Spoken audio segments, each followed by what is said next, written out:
Bom dia a todos, meu nome é Jean Marcel Capuzzi, estou aqui apresentando a proposta do meu exame de qualificação, que é ensino híbrido, ambientes virtuais de aprendizado, uma proposta para o ensino de ciências através das teorias digitais de informação e comunicação, sob orientação do professor Dr.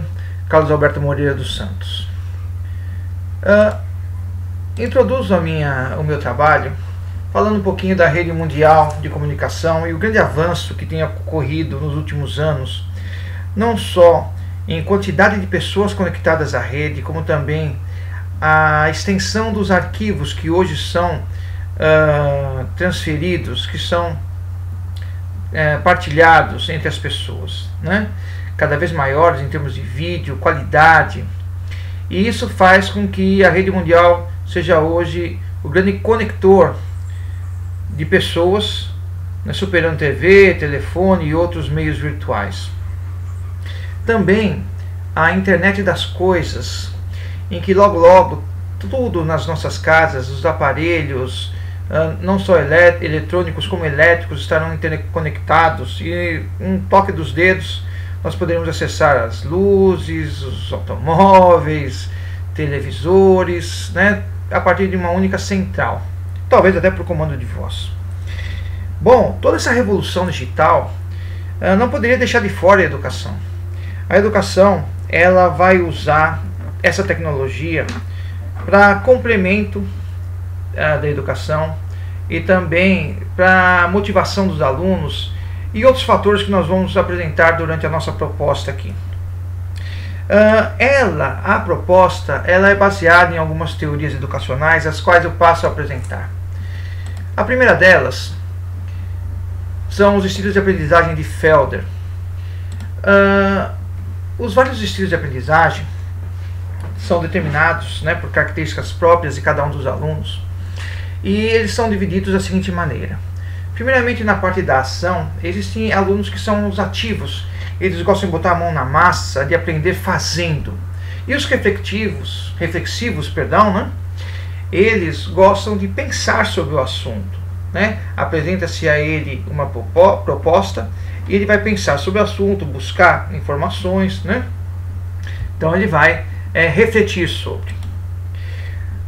No aspecto da percepção, existem os alunos que são sensoriais, eles gostam de tocar, eles gostam que sejam apresentados para eles algo concreto a partir do qual eles vão trabalhar.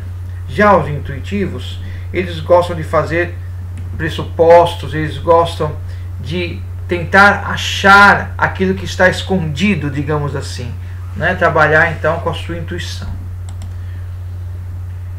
No ramo da percepção, você tem os visuais, que eles se sentem melhor, mais confortáveis, né, quando a informação vem de forma visual, através de vídeo, através de gráficos, né, ou coisas similares. No caso dos verbais, uma palestra, música, é aquilo que mais os deixa confortável. Em termos de organização, nós temos os sequenciais, aqueles que gostam de que tudo seja apresentado para eles em uma certa sequência, né? E isso dá a eles segurança, eles vão passo a passo construindo conhecimento. Já os globais, eles trabalham por insights, a partir de um pedaço do todo, eles conseguem construir, tá, esse todo, eles conseguem ir formando uma visão geral, né, do conceito total. Isso vem muito ao encontro dos que trabalham em escala.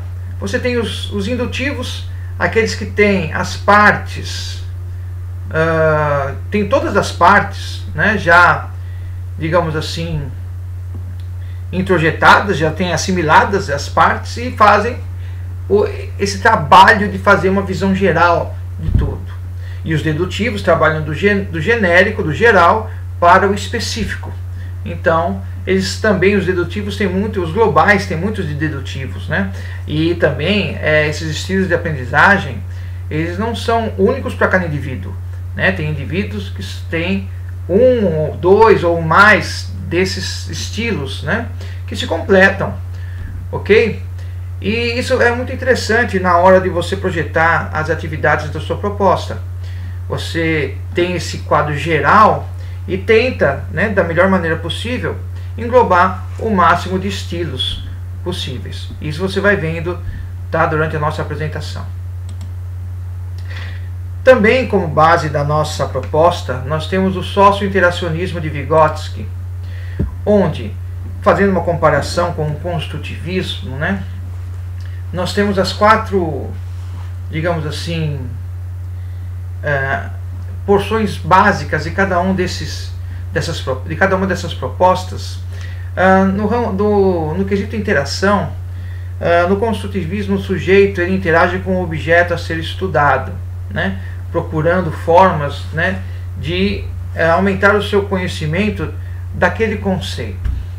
No caso do socio-interacionismo, o sujeito ele vai interagir mais com o grupo, o ambiente à sua volta, não é mesmo? Buscando os subsídios para a construção do conhecimento. No caso do construtivismo, a linguagem ela é consequência do desenvolvimento, ou seja, você vai ter linguagem cada vez mais complexa à medida que o educando avança, né, no seu desenvolvimento daquele conceito que está sendo estudado. No socio-interacionismo é o contrário. A linguagem ela impulsiona o desenvolvimento.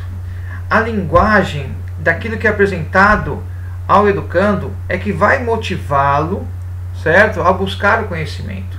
É como se fosse assim apresentado a ele uma linguagem, um termo técnico, certo? E ele se propõe a buscar a significância desse termo, ok? No caso do desenvolvimento, no construtivismo ele não pode ser acelerado. De que maneira, né? Aí ele vai sendo apresentado passo a passo, né, as questões que vão, as questões desequilibrantes, digamos assim, né? Porque o professor é um desequilibrador. O aluno está lá na posição passiva dele, esperando ser questionado, esperando ser desafiado, e o professor vai apresentar esse desafio, essa proposta, né, esse conhecimento novo que ele tem que, e ele vai buscar um novo equilíbrio no construtivismo. Você entende? Então é esses degraus que vão sendo, né, digamos assim, que vão sendo tomados, né, que vão sendo percorridos pelo educando. No caso do socio-interacionismo, o desenvolvimento ele deve ser acelerado. Ou seja, o aluno ele não precisa ter uma percepção plena daquilo que está sendo estudado para passar para o próximo tópico. Sendo que o próximo tópico ele pode ser um complementador do anterior. E o professor ele é apenas um mediador. Ele vai sugerir, lógico, né, propostas, mas ele também vai ajudar o aluno na sua busca, ok? Mas durante o processo, tá? Ele não vai só apenas jogar a proposta, você entende? E deixar a proposta, o aluno sozinho. Ele vai buscando, tá, junto com ele, tá? Também o aluno ele vai ter que ter a sua motivação para ir buscar o professor. Você entende? Ir buscar e aí ajudar também o professor nesse processo. Também uma parte muito importante é a zona de desenvolvimento proximal. Esse conceito é um conceito que a nossa proposta, vocês vão ver mais adiante, ela está muito, digamos assim, atrelada. Você tem então um nível de conhecimento real do aluno, que é aquele que está consolidado, tudo aquilo que ele pode fazer sem ajuda alguma, ok? Tudo aquilo que ele já sabe. E tem o conhecimento potencial, que é onde nós queremos levá-lo. É aquilo que, né, nós queremos que esse conhecimento potencial se transforme em conhecimento real. Então nós vamos dar os subsídios, nós vamos dar o estímulo, certo? Então ele vai entrar na zona de desenvolvimento proximal, em que ele vai galgando degraus também, né, e tentando atingir cada vez, né, um nível mais próximo do conhecimento potencial, ok? É aí que a proposta entra, é aí que toda a metodologia entra. O terceiro pilar é a aprendizagem significativa. Ela trabalha com a experiência prévia dos alunos, os chamados subsunsores, as âncoras, em que a estrutura cognitiva do aluno vai se basear, certo? Então, É muito comum isso, não é só na aprendizagem significativa que se trabalha com conceitos prévios, mas eles são muito importantes na aprendizagem significativa.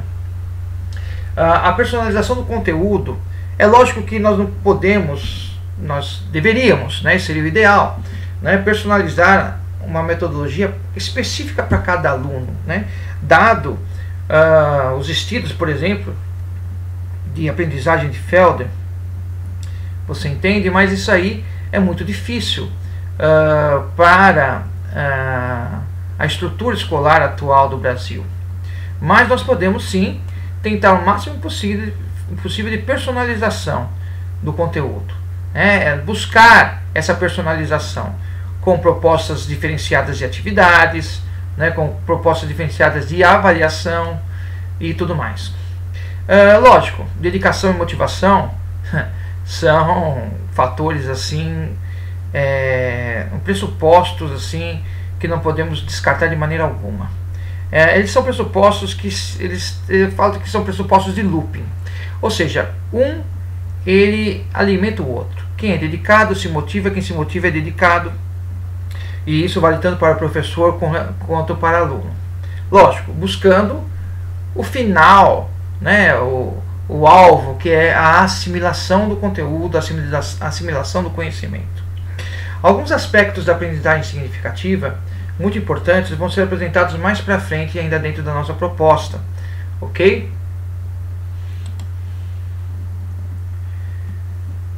Por fim, não é uma teoria educacional, mas sim é mais uma metodologia de ensino, que é o ensino híbrido, que é uma mistura da sala de aula física com o ensino online. Existem 4 modelos de ensino híbrido: o modelo rotacional, o flex, o modelo à la carte e o modelo virtual aprimorado.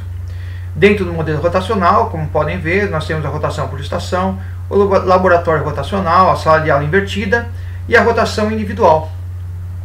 E nós vamos apresentar um por um, sendo que desses 4 modelos, né, o modelo rotacional e os seus 3 primeiros modelos, rotação por estação, laboratório rotacional e sala de aula invertida, eles são chamados não disruptivos. E rotação individual, modelo flex, modelo à la carte e modelo virtual aprimorado são os chamados disruptivos. Por quê?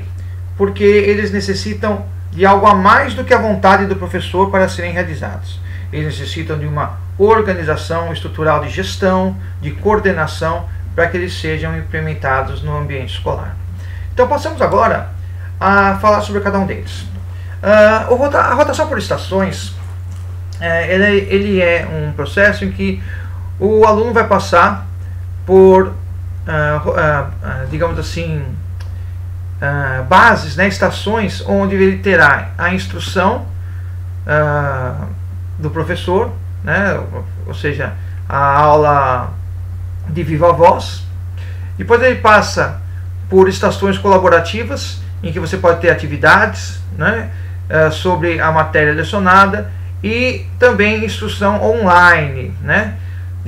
Lembrando que o ensino híbrido ele pressupõe pelo menos uma parte da proposta seja online. Agora, é interessante que o aluno não precisa começar pela instrução do professor, né? Ele pode começar pela instrução online, depois ir para atividades colaborativas, né? Fazendo um rodízio. Esse rodízio ele tem um roteiro, você entende? E é lógico que tem o assistente que vai estar lá ajudando nesse intercâmbio aí nas atividades colaborativas, na instrução online, ok? Já que dentro de sala de aula você vai ter o professor. Perfeito? O ensino híbrido, na parte do laboratório rotacional, você pode ter uma ou mais disciplinas com instrução offline. No caso aqui eu estou pondo você pode ter até salas diferentes, né, ao mesmo tempo sendo instruídas. No caso aqui você tem 2 salas tendo aula de ciências e outra tendo aula de letras, né, pode ser letras português, a outra letras inglês. E dentro do laboratório virtual, essas turmas elas terão uma interação. A proposta pode ser interdisciplinar com as 3 disciplinas? Evidente. Pode ser individualizada? Também. Você entende?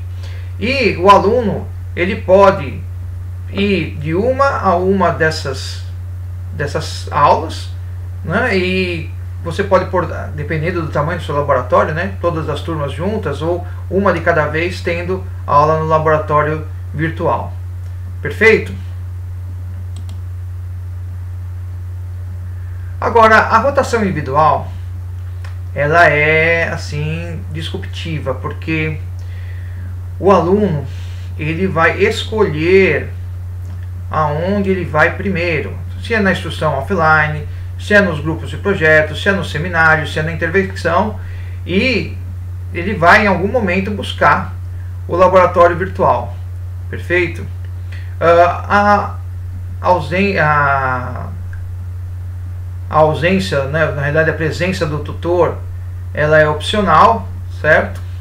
E o tutor, ele vai ser aquele cara que ele vai dar uma olhada em como as coisas estão ocorrendo dentro do processo. Então, um coordenador, né, de escola, ele geralmente seria um tutor nesse processo todo, ok? Outros professores também deveriam colaborar com a proposta. Então, é uma proposta que não depende só da vontade do professor. Perfeito?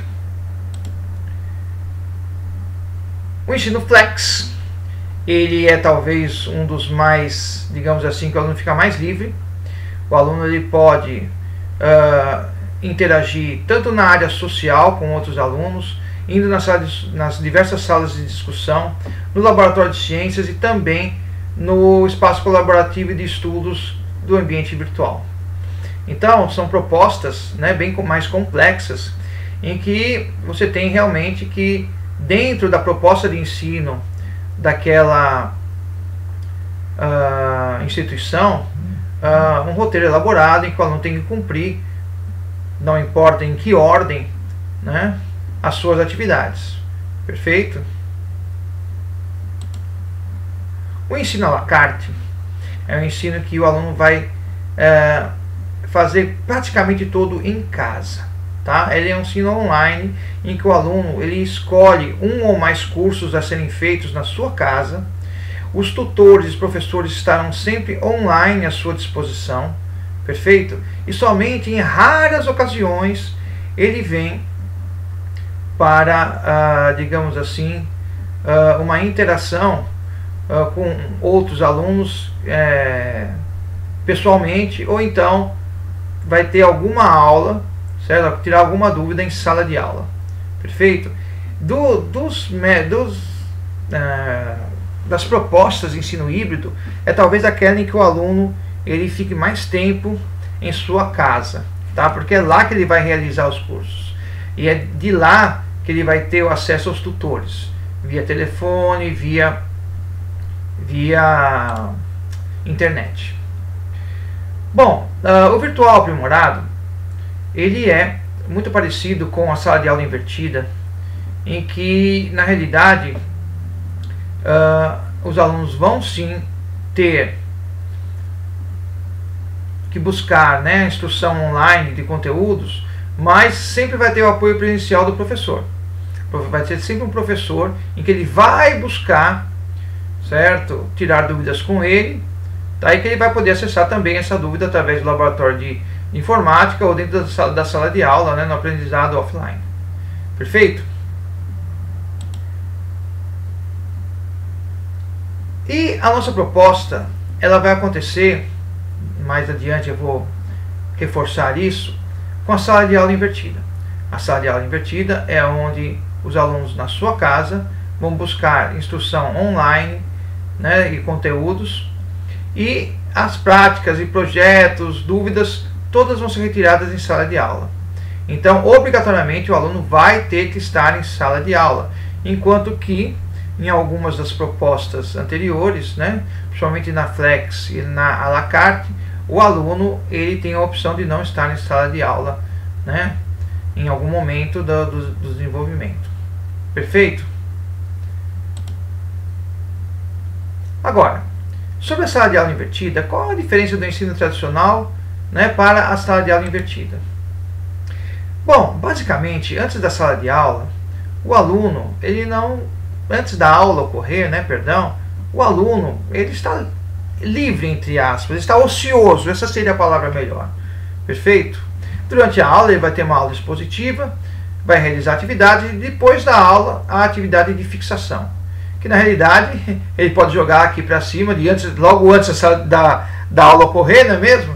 Né? Quantos alunos nossos nós vemos em sala de aula mesmo, antes de ocorrer a próxima aula, fazendo a lição de casa que deveria ter feito em sala de aula.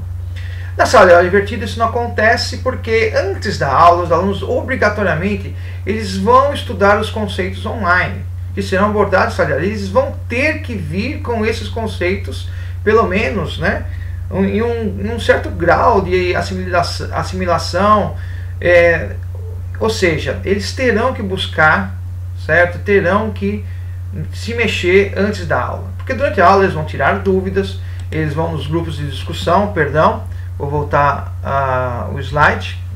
Eles virão no grupo de discussão, farão atividades práticas. Lógico, o professor ele vai ter que ter, digamos assim, né, a capacitação para fazer uma atividade conveniente, uma atividade motivadora para os alunos. Depois da aula, vai haver a consolidação do conhecimento. Você pode falar atividade de fixação também? Pode, por que não? Certo? Mas vai haver essa consolidação do conhecimento e já uma orientação para a preparação da próxima aula. Certo? Ok? Então, a sala de aula invertida, ele é do ensino híbrido, não só a que é mais fácil, como também é mais conveniente para a estrutura educacional brasileira no ensino médio hoje. Tá? Bom, tendo apresentado as propostas, né, educacionais e metodológicas do nosso trabalho, eu passo a falar um pouquinho sobre o ensino à distância, que na realidade o ensino à distância hoje ele vem por meio virtual, né, por meio da rede mundial de comunicação, a internet, mas já no século XIX ou antes até existiam os cursos por correspondência. Universidades como Harvard, as universidades na França, também na Sorbonne, eles tinham já cursos por correspondência, inclusive de graduação. No século XX, né, década de 60 e 70, a partir dessas décadas, né, os meios eletrônicos e digitais passaram a ser mais recorrentes em termos de cursos à distância. O telecurso segundo grau, né, o telecurso 2000, são exemplos clássicos, né, desse tipo de curso à distância. O Instituto Universal Brasileiro, né, na década de 60 foi muito importante, tinha também curso por correspondência, não é mesmo? Então esses meios eram até meados da década de 90 os meios mais utilizados aqui no Brasil de ensino à distância. Bom, com o advento da internet, né, comunicação de dados via satélite e tudo mais, nós temos então o quadro que nós temos nos dias de hoje, a partir da década de 90, com o ensino à distância, se utilizando de ambientes virtuais de aprendizado, não é mesmo? Sites com cursos completos dentro deles e tudo mais.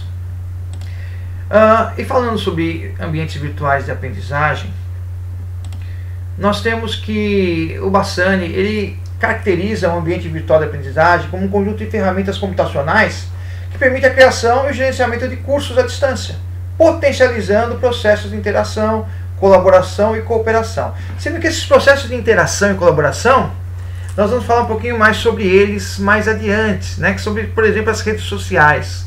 Perfeito? Já Leão, Heffeld e Mark, eles dizem que a internet se configura como alternativa no processo de ensino-aprendizagem, certo? E, logicamente, nessa alternativa você vai ter os ambientes virtuais de aprendizagem. Novos espaços educativos disponibilizam uma diversidade de ferramentas pedagógicas, né? No caso dos ambientes virtuais de aprendizagem, vocês têm os fóruns de debates, você tem todos os tutoriais, você tem as atividades que podem ser presenciais, digamos assim, online, com a presença do educando lá, né, naquele momento, perfeito? Ou então as não presenciais, que o cara não está online naquele momento, mas ele vai poder fazer depois em casa. E também novas oportunidades de obtenção da construção e reconstrução do conhecimento dos estudantes. Lógico que em cima disso você vai ter o socio-interacionismo, você vai ter a aprendizagem significativa, não é mesmo? E as várias propostas educacionais que vão estar por trás das propostas dos ambientes virtuais. Uma coisa interessante a se falar é sobre Messa, que ele remete a Ausubel. Como eu falei, nós vamos falar um pouquinho mais de aprendizagem significativa e dos princípios programáticos que existem dentro da aprendizagem significativa. O primeiro deles é a interação social e o questionamento.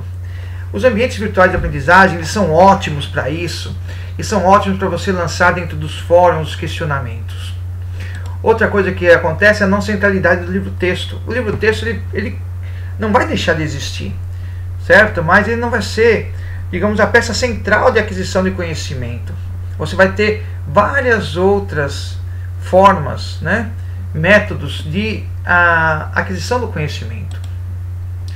Também a aprendizagem pelo erro, você entende? Você vai ter lá dentro do ambiente virtual de aprendizagem os tutores, né, os monitores, e você vai ter muitos alunos que são tímidos, eles podem vir a ser mais propensos a se, digamos assim, se relacionar dentro do ambiente virtual e muito mais propensos a admitir seus erros.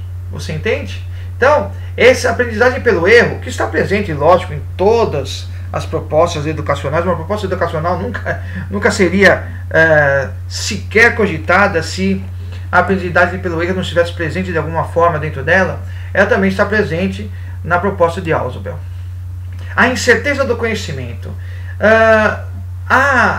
Veja só, né, um exemplo muito bacana é que a força gravitacional, que a gravidade era uma força, né, que era a visão newtoniana, que é substituída hoje, né, pela curvatura espaço-temporal de Einstein. Então, você vai ter também que uma proposta online, ela vai ter que trabalhar com essa incerteza do conhecimento. O conhecimento, ele vai sendo melhorado, ele vai sendo descartado até certo ponto, não é mesmo? Né, por outras teorias novas e inovadoras que vêm, né, de encontro a propostas que visam melhorar a capacidade do aluno de obter conhecimento. Agora, o conhecimento como linguagem. É interessante como isso, eu pensei muito sobre isso, porque muitas pessoas, hoje, quando você fala de clãs na internet, né, digamos assim, aqueles clãs que só falam sobre videogame, aqueles clãs que só falam sobre filmes, aqueles clãs que falam sobre um tema específico, o conhecimento deles sobre aquele tema é a linguagem deles. A mesma coisa acontece em todos os ambientes virtuais de aprendizagem e também em todo tipo de relação dentro da internet. O conhecimento científico que nós estamos aqui tentando passar pode ser também né, a nossa linguagem. Perfeito? Finalmente, talvez a mais simples de todas é a não utilização do quadro de giz. Né? Ausubel pressupõe isso como uma coisa muito importante. E os ambientes virtuais de aprendizagem, todo o ensino online, o ensino híbrido, por exemplo, você entende? Propõe isso, ok? Mesmo que em algum momento do ensino híbrido ocorra a utilização do quadro de giz, né, para tirar dúvidas, mas não tem uma centralidade. Na realidade, o quadro de giz passa a ser bem secundário, né, na proposta que nós vamos apresentar. Santos Júnior analisa os benefícios que os ambientes virtuais de aprendizagem podem gerar para os alunos, professores e instituições de ensino superior. Né? Com relação às instituições, você vai ter aí uma diminuição de custos, né? Você vai ter também a diminuição da estrutura utilizada, né, dentro da instituição, não só em termos de pessoal, como em termos de espaço físico mesmo. E é lógico que para um empresário isso é importante. Você pode fazer o downsizing, né? Downsizing, ou seja, diminuir a sua estrutura de pessoal. Puxa vida, Jean, então pessoas perderam emprego? Infelizmente nós temos que trabalhar com isso também. Isso pode ser benéfico para uma instituição que de repente precise baixar os custos de alguma forma. Você entende? E é lógico que nós sabemos que os mais qualificados aqui permanecerão, né? Estamos num sistema capitalista, não é mesmo? Ora, também os ambientes virtuais de aprendizagem, eles podem, em termos para os professores, eles podem se adaptar a vários estilos de profissionais. Profissionais que não têm tanta não digo competência, né, mas familiaridade com o processo, eles podem começar sim com coisas mais simples, mais básicas e depois se aprimorar. Perfeito? Também ele é um ambiente perfeito para sustentar a inter e a transdisciplinaridade. Veja só o exemplo que foi dado no ensino híbrido, né, do laboratório rotacional, em que duas ou mais disciplinas podem estar, duas ou mais turnos podem estar tendo aulas de disciplinas diferentes, e depois ir para o ambiente virtual, e lá o processo inter e transdisciplinar pode acontecer. Perfeito? Ora, ainda sobre os ambientes virtuais de aprendizagem, novas tecnologias vão acontecer. Ora, hoje você vai ver que até mesmo, aqui você está vendo uma projeção holográfica, e isso não está longe de acontecer, né? Um médico, ele está lá, ele, com certeza você pode imaginá-lo movimentando suas mãos, tocando virtualmente aí, né? Sem nenhuma estrutura física, a tela que aparece de frente aos olhos dele. Isso pode acontecer também nas nossas residências no futuro. Perfeito? Nós temos, eu já tive vistas na internet de teclados que são projetados no tampo da mesa, né? Tem um aparelhinho, projeta o teclado no tampo da mesa e você só coloca o seu dedo sobre as teclas, sem tocar nada, nenhuma tecla física, e você tem um teclado funcional. Então, novas tecnologias também podem ser incorporadas aos ambientes virtuais de aprendizagem, e os professores vão ter que estar atentos a isso. Perfeito? Bom, as redes sociais na educação, você vai ter então que o país é um país que mais utiliza as redes sociais. No caso Castro, as redes sociais concorrem com a escola nos interesses dos educandos. Isso é normal, né? Os professores hoje reclamam muito disso, não é mesmo? A escola tem que utilizar isso como ferramenta, né? Para ter um objeto transformador de conhecimento, né? Ribeiro relata um aumento da motivação dos alunos no ensino superior com o uso de ambientes de redes sociais, tornando-os mais participativos por causa da maior intervenção, colaboração e produção nos textos apresentados pelo mediador. Você vê que nós estamos relatando isso para o ensino superior. Já Leca Gringaut, ele fala sobre alguns pontos negativos, não da utilização das redes sociais, mas assim, enquanto há dificuldades, por exemplo, despreparo dos docentes pela falta de domínio técnico e pedagógico, aumento da carga horária e preparação das aulas do docente, né? O docente vai ter sempre que estar conectado na rede social, ele vai estar lá, né? Sempre que está, ele vai ter que estar assim atento àquilo que os alunos estão postando, né? Tem que articular as discussões, né? Isso ocupa bastante tempo. Portanto, o objetivo inicial da nossa proposta é utilizar a metodologia de ensino híbrido, suportada pela rede social Cupos, e avaliar seu desempenho na disciplina de física para as séries finais do ensino médio. A metodologia, ela vai utilizar uma escola pública estadual do estado de São Paulo. Na segunda série, vão ser 3 turmas, né? A segunda série do ensino médio diurno, com 34 alunos, terceira série com 33, e a terceira série do noturno com 22 alunos. Total de alunos, 89.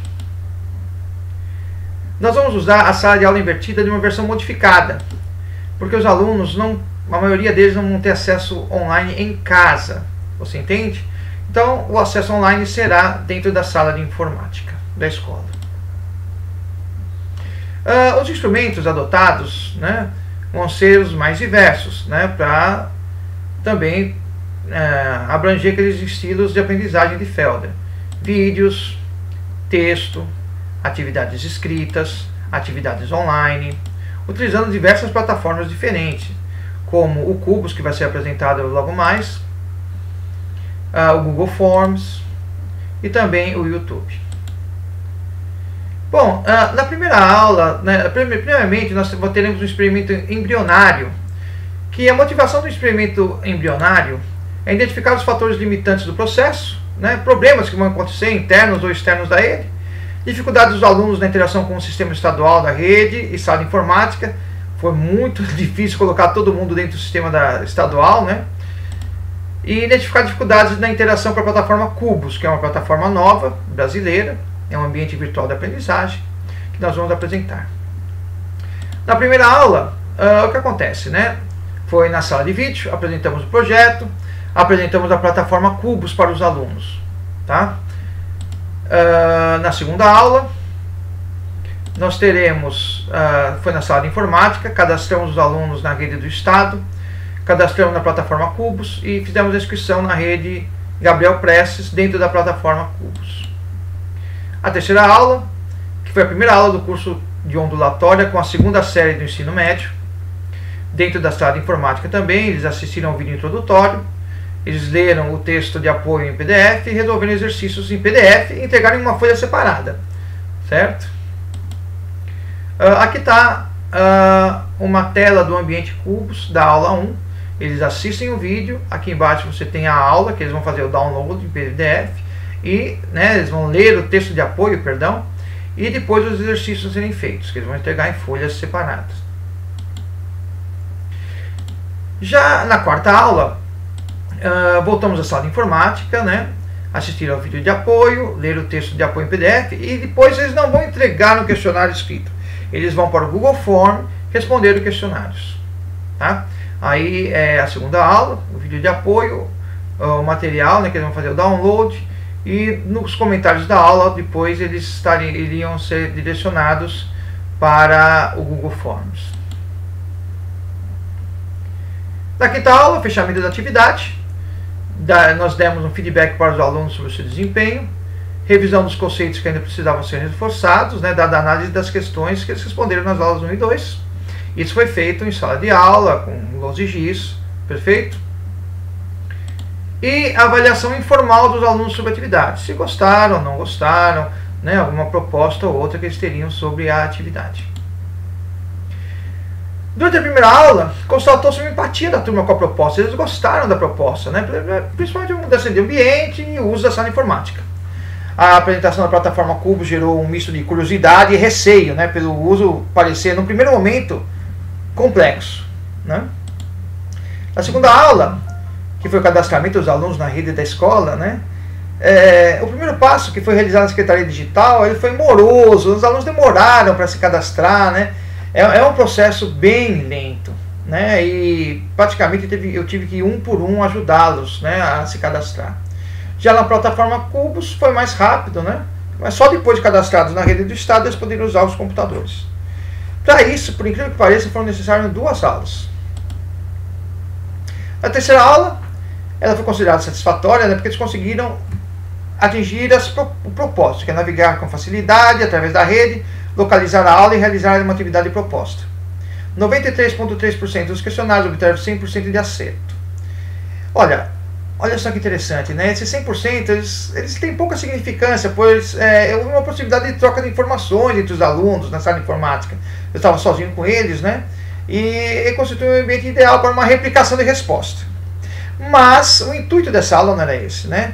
Ele não interfere com um dos objetivos principais da aula, que foi mostrar aos alunos como as plataformas online podem ser utilizadas como ambientes eficazes para o aprendizado.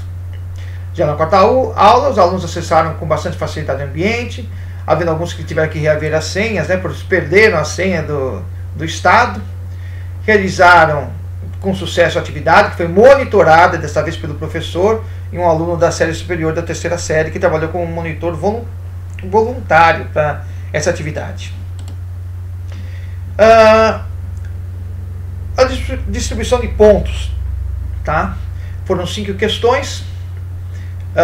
Então você teve um participante com 0 pontos, 2 participantes com 1 ponto, um participante com 3, alguns com 4 e mais de 20 com 5 questões. A média geral da sala foi 4,05.